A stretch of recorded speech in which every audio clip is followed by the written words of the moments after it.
हाँ बच्चों, कैसे हैं आप सभी लोग। आशा करता हूँ सभी लोग अच्छे होंगे। तो देखिए, जिस चीज़ का इंतजार था वो चीज़ मैं आप लोगों के बीच में लेकर आया हूँ। बहुत बच्चे बोल रहे थे कि सर आप 12th के फिजिक्स के मतलब कि क्लास नहीं ले रहे हैं, तो आज देखिए आप लोगों का क्लास में स्टार्ट कर दिया हूँ। Class 12th NCERT based physics में जो इम्पोर्टेंट जो लाइट का सेशन मैंने स्टार्ट किया है लाइट टॉपिक में। तो लाइट टॉपिक में देखिएगा जो इम्पोर्टेंट है वो है कौन सा है, प्रिज्म द्वारा प्रकाश के अपवर्तन तथा प्रक्षेपण, यानी क्या होता है reflection and dispersion of light through prism, यानी प्रिज्म के थ्रू जो होता है प्रकाश का अपवर्तन और प्रक्षेपण कैसे होता है वो चीज में समझाने के लिए आया हूँ। ठीक है, तो आइए आज स्टार्टिंग में जितना इंपॉर्टेंट वन इंपॉर्टेंट टॉपिक पे बात करूंगा, फालतू चीजों पे नहीं, जो आपके बोर्ड एग्जाम के लिए अकॉर्डिंग आपके परीक्षा में बोर्ड एग्जाम में आ सकते हैं। मैं उन टॉपिकों पे बात करूंगा और इंपॉर्टेंट टॉपिक पे बात करूंगा। आइए आज को समझाता हूँ कि सबसे पहले हम इसका बेसिक टॉपिक है तो प्रिज्म। पहले मैं बात करता हूँ प्रिज्म के लिए।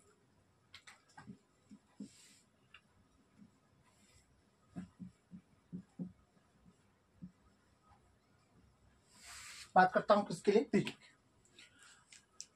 आप अच्छे समझने का प्रयास करिएगा। देखिए मैं यहाँ चित्र भी बनाया हूँ प्रिज्म का, लेकिन इसको मैं समझाना पहले अच्छे से समझना आपको है कि ये चीज कैसे आपको स्पष्ट हो सकती है। ठीक है, यहाँ ध्यान दीजिएगा। पहले मैं परिभाषा पे चलता हूँ, परिभाषा लिख के फिर फिगर में समझाने का प्रयास करता हूँ ताकि आपको स्पष्ट समझ में आ जाए। ठीक है ना, आप समझने का प्रयास करेंगे। देखिएगा, ऐसी आकृति, ऐसी आकृति जिसमें, ऐसी आकृति जिसमें तीन आयताकार, ठीक है, किसमें आयताकार पृष्ठ, पृष्ठों या कह सकते हैं पृष्ठ, है ना, तो आयताकार तथा जो त्रिभुजाकार। ठीक है, यहाँ है कि ऐसी आकृति जिसमें तीन आयताकार तथा दो त्रिभुजाकार पृष्ठों से, त्रिभुजाकार पृष्ठों से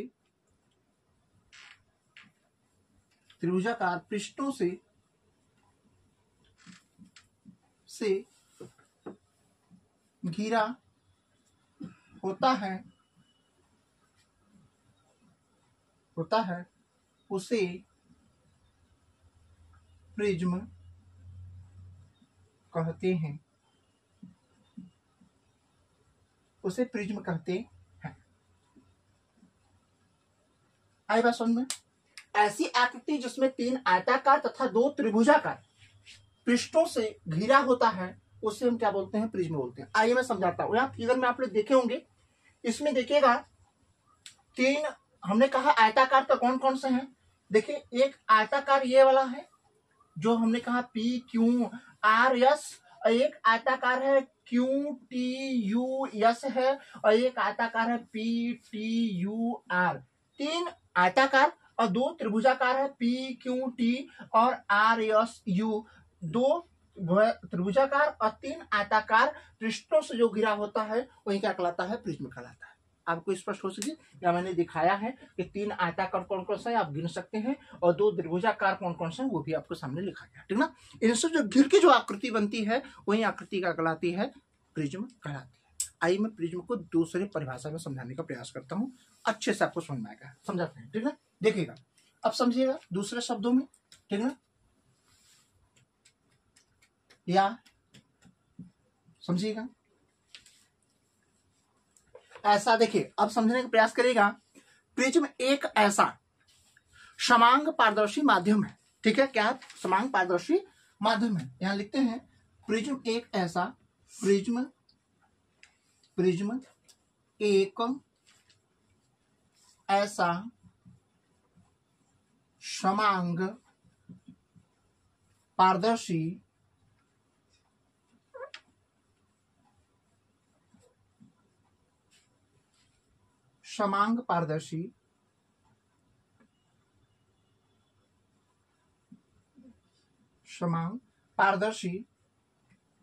माध्यम है, समान पारदर्शी माध्यम है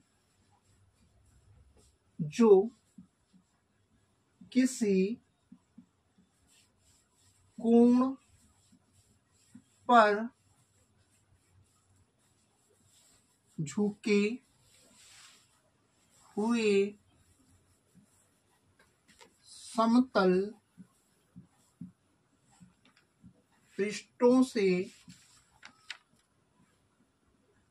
घिरा, समतल पृष्ठों से घिरा, क्या होता है, समतल पृष्ठों से घिरा होता है, घिरा होता है, घिरा होता है इन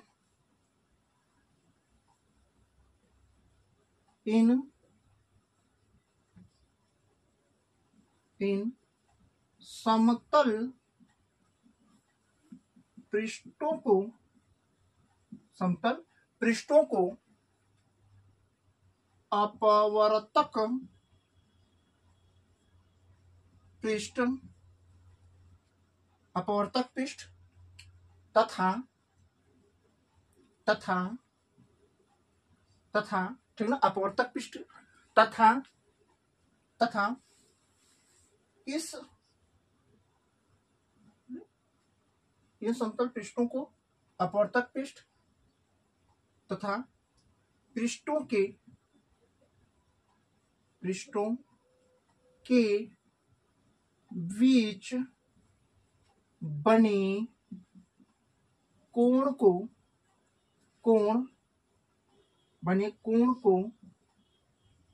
अपवर्तक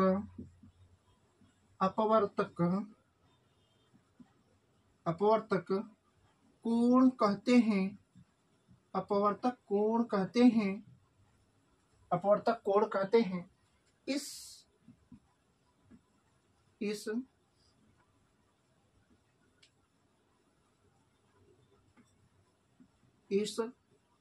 अपवर्तक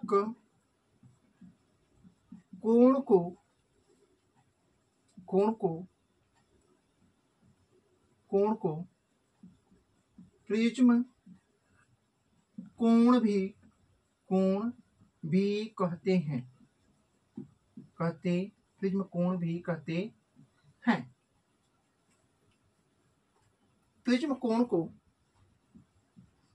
प्रिज्म कोण को ए से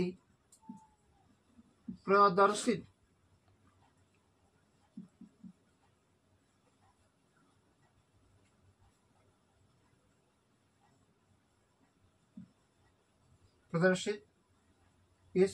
करते हैं।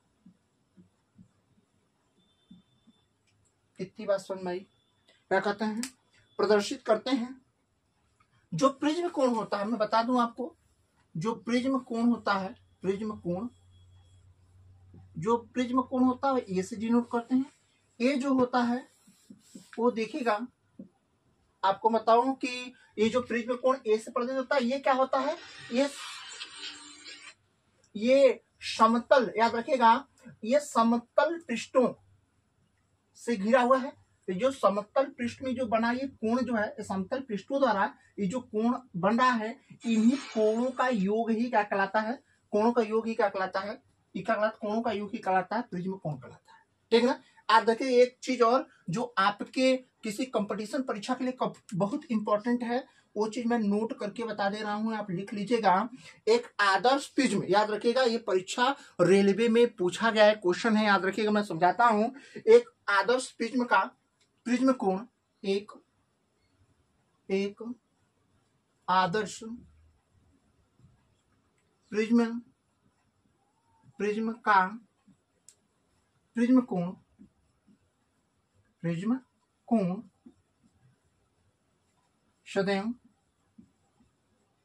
सदैव 60 डिग्री होता है। ये जो है कि बोर्ड परीक्षा में आया क्वेश्चन है कि आदर्श प्रिज्म का प्रिज्म कोण कितना होता है, 60 डिग्री होता है। रेलवे की परीक्षा में पूछा गया क्वेश्चन है, या कंपटीशन में पूछा गया क्वेश्चन है।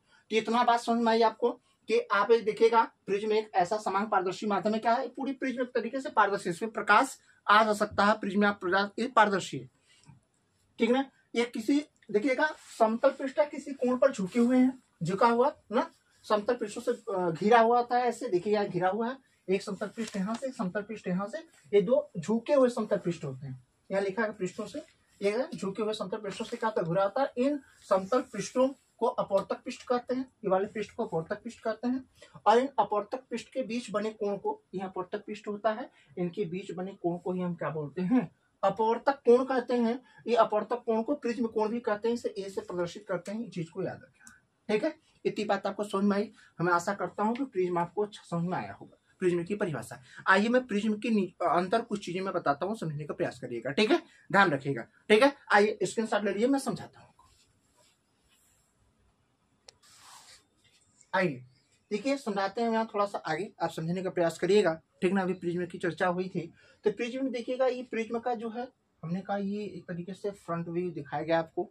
यहाँ देखिएगा प्रिज्म जो है, जो प्रिज्म का देखिए ऊपर वाला ये दो समतल पृष्ठ है, यानी देखिए ये आयताकार समतल पृष्ठ ये है, ये आयताकार समतल पृष्ठ एक है, एक आयताकार समतल पृष्ठ ये है, ठीक है ना। ये दो समतल पृष्ठ जो होते हैं, ये वाला ये समतल पृष्ठ है, ये किसी कोण पर झुके होते हैं, तभी जाके क्या होता है, प्रिज्म कोण बनता है। तो देखिएगा ये जो है कि ये पृष्ठ है, और ये जो आयताकार का ये वाला पृष्ठ है, ये सामने वाला पृष्ठ दिख रहा है, इस पृष्ठ को हम अपवर्तक पृष्ठ कहते हैं। और ये दोनों आयताकार पृष्ठ, ये दोनों झुके हुए आयताकार पृष्ठ जहां पर मिलती हैं उसको हम बोलते हैं अपवर्तक कोण, यानी क्या हो, अपवर्तक कोण बोलते हैं।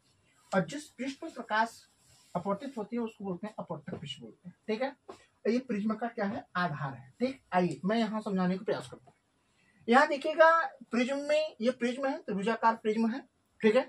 इस प्रिज्म से कोई भी यहाँ से आपतित किरण इस प्रिज्म पे डाली जाती है, तो इस प्रिज्म का देखिएगा ये कौन सा पृष्ठ है, इसे अपवर्तक पृष्ठ कहते हैं।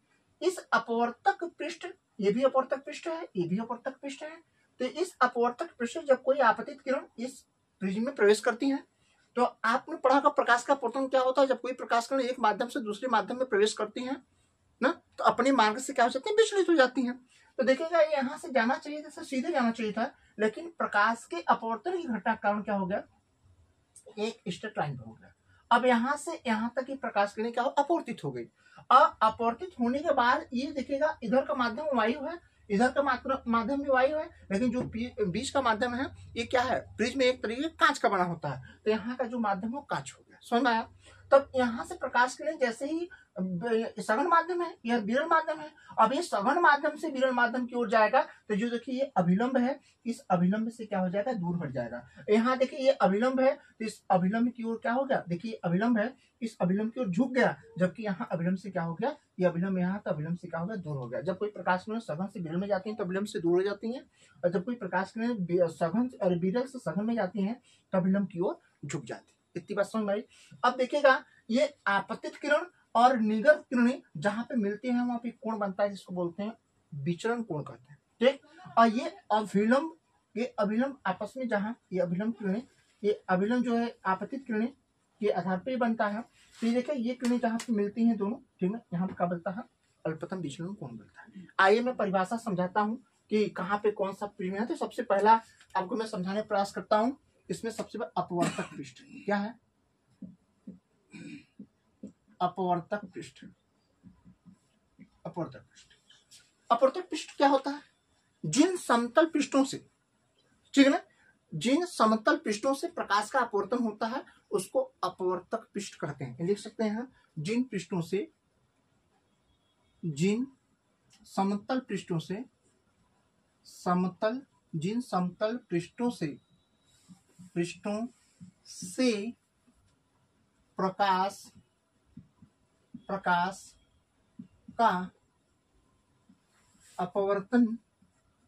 होता है उसे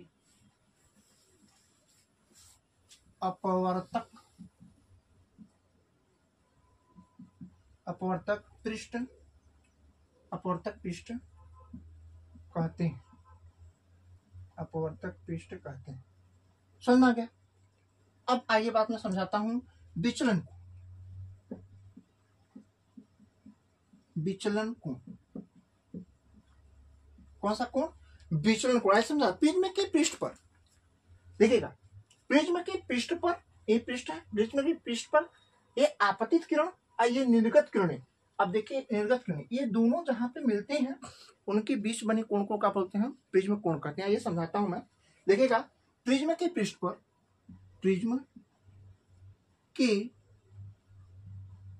पृष्ठ पर, ठीक है, प्रिज्म के पृष्ठ पर आपतित किरण, प्रिज्म के पृष्ठ पर आपतित किरण, आपतित किरण तथा निर्गत किरण, आपतित किरण और निर्गत किरण के बीच, के बीच बीच बने बने कोण को, कोण को, कोण को विचलन कोण कहते हैं। विचलन कोण कहते हैं, विचलन कोण कहते हैं। समझ में आया? यही है आपतित किरण और निर्गत किरण के बीच यही कोण बन रहा है, इसको ही बोलते हैं का विचलन कोण कहते हैं। याद रखिएगा, विचलन कोण कहते हैं। इसे इसे डेल्टा से प्रदर्शित करते हैं। समझ में? आइए मैं समझाता हूं। अल्पतम, अल्पतम विचलन कोण। देखिए ये बोर्ड परीक्षाओं के लिए इंपॉर्टेंट है, परिभाषाएं पूछी जाती हैं, बार बार कराओ, स्किप मत करिएगा, ध्यान से देखने का प्रयास करिएगा। यही बोर्ड परीक्षा में ये परिभाषा देखने, कोण की, कोण के आपतन कोण के एक विशेष मान के लिए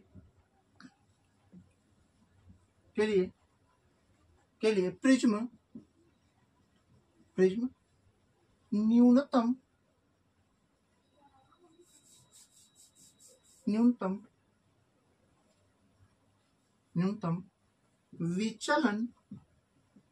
विचलन उत्पन्न करता है।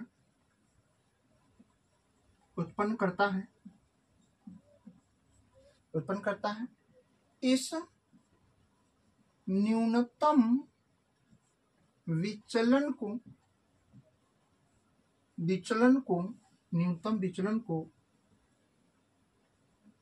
न्यूनतम विचलन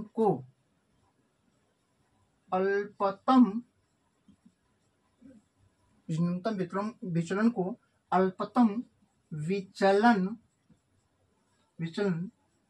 कोण कहते हैं। इसे डेल्टा एम अल्पतम विचलन कोण कहते हैं। ठीक है, इसे डेल्टा एम से प्रदर्शित करते हैं। समझना? तो यही आपका है, देखिए अपवर्तक पृष्ठ, विचलन कोण, अल्पतम विचलन कोण। ये परीक्षा के लिए इंपॉर्टेंट है, परिभाषाएं पूछी जाती हैं कि प्रिज्म से आप क्या समझते हैं, प्रिज्म से विचलन कोण से आप क्या समझते हैं, अल्पतम विचलन कोण से आप क्या समझते हैं, ये परिभाषाएं पूछी जाती हैं। तो आप स्क्रीनशॉट इसका ले सकते हैं। ठीक है, तो यही रहा। तो ये हमारे देखिए ये प्रिज्म का जो हमारा जो शुरुआती टॉपिक था ना, प्रिज्म के इंट्रोडक्शन वाला जो टॉपिक था वो खत्म हो गया। ठीक है, अब आइए मैं नेक्स्ट टॉपिक में आपको सिखाऊंगा कि प्रिज्म के लिए अपवर्तन का सूत्र कैसे निगमन किया जाता है, मैं समझाऊंगा। अच्छा समझने का प्रयास करिएगा और वीडियो को ज्यादा से ज्यादा लोगों के पास शेयर करिए। ठीक ना? हाँ, ज्यादा से ज्यादा लोगों को पहुंचाए जिससे ज्यादा लोगों का भला हो सके। ठीक है, तो हमारे यूट्यूब चैनल में आप सभी को जो अनबी ऑनलाइन क्लासेस में आप सभी का स्वागत है। ठीक है, थैंक यू सो मच।